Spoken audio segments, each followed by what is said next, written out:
Well, there it is, the SOG SLIMJIM. This is the revised version with the improved safety on it. That's up here. It used to be over here on the handle someplace. So they changed that around. I never had the old one, so I don't know if this is any better, but it's okay.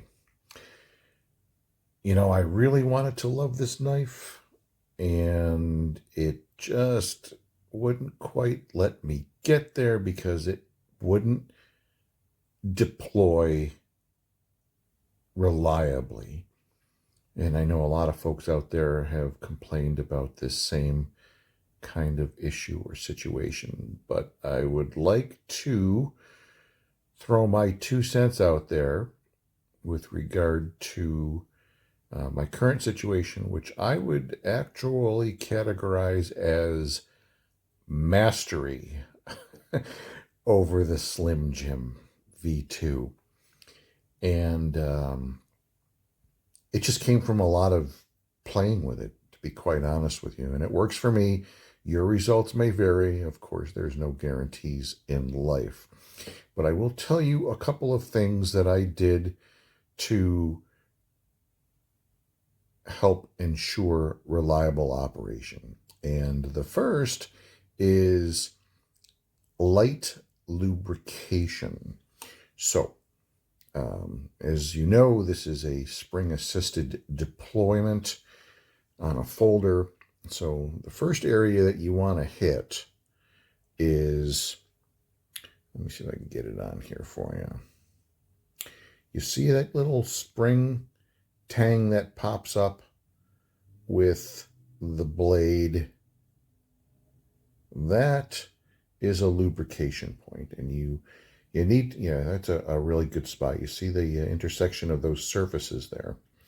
You want to use a light oil, like a gun oil, something that you can apply with a needle style tip, because you don't want to soak it. You're not going to be able to clean it up in there. It's a better shot of it, I think. You're not going to be able to clean that up in there. So you need to be very light. A little goes a long way. The other lubrication point is on the latching mechanism. I will actuate the safety. I have to open it a little bit. And you see the tang of that moving up and down. And as the knife goes into place, this spot right here, where are you? Right there, is where it intersects with the lock mechanism. That's also a lubrication point. So you want to hit those two.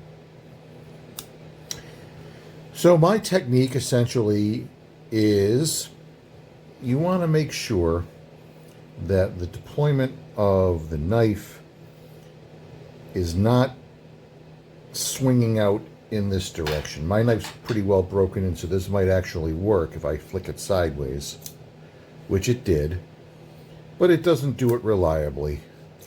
See, there you go.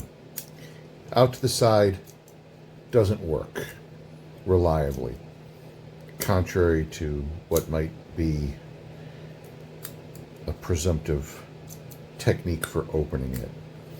My experimentation basically says that what you really want to do is you want to push it this way, or at least feel like you're pushing it that way, because then all it's going to do is it's going to move the thumb tab across the serrations here, and just for whatever reason it gives it the right angle for deployment, and it opens reliably. And I also will say that I use the outside portion, or actually the inside portion I should say, of my right thumb. So you want to feel like it's going like that when you deploy. And if you do that, I mean, I've gone through and opened this knife consecutively for a number of repetitions that I honestly have lost count in.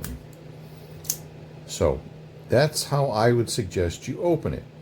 And of course, the one-handed close, all I do for that is I just give it a press and just knock it on whatever I have handy. And that'll close her right up. So, what have we learned?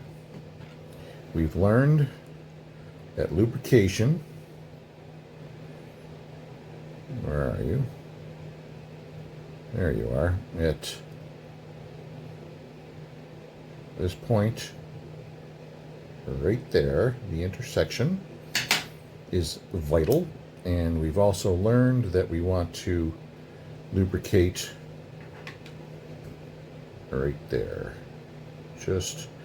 Just a hint. And if you do those two things, and you give it the flick in this direction with the outside of your thumb, make sure the safety's off, of course, it will open very reliably. I have not had a misfire literally since I started using this technique. So I believe that I have achieved mastery over the SOG Slim Jim, and I hope this helps you to do the same. Be careful out there. I keep my knife sharp, and you should too, but sometimes it's a little bit of a painful and bloody lesson. You take care.